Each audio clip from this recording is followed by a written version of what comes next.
සුබ දවසක් දරුවනේ ඔයාලට 2020 ආර්ථික විද්‍යාව පාස් පේපර් එකක MCQ එකක් සාකච්ඡා කරමු. 14 වෙනි MCQ එක. ඒකේ අහලා තියෙන්නේ තරගකාරී වෙළඳපොළක අලෙවි කරන භාණ්ඩයක් සඳහා වෙළඳපොළ ඉල්ලුම් ශ්‍රිතය දීලා තියෙනවා QD සමානයි 180 ඍණ 2p සමීකරණයෙන් දැක්වේ.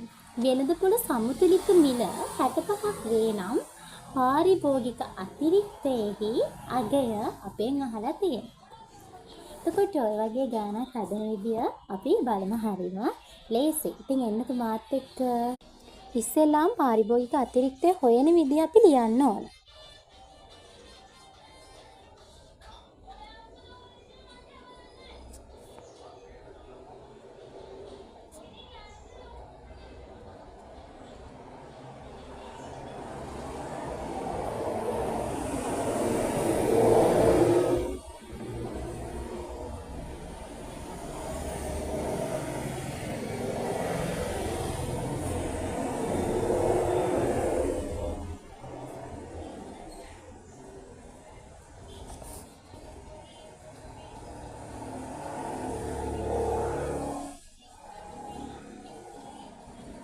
උපරිම ඉල්ලුම් මිලේ සමතුලිත මිල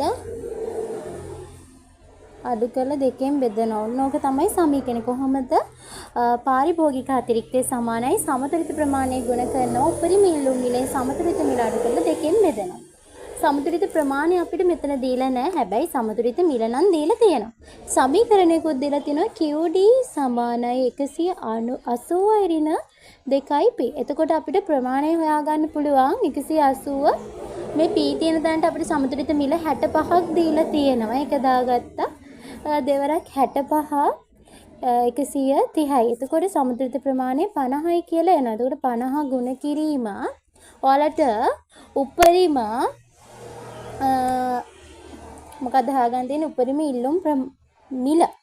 උපරිම ඉල්ලුම් මිල හොයාගන්න ක්‍රමයක් මම කියන්නම්. මේ 180 දෙකෙන් බෙදන්න. 180 දෙකෙන් බෙදුවාම අපිට එනවා 90යි කියලා. ඔය 90ෙන් සමතුලිත මිල 65යි. ඊට පස්සේ ඔක දෙකෙන් බෙදන්න.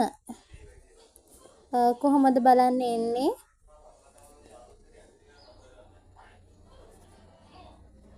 විසිපස්සරක් 25 625යි නේද?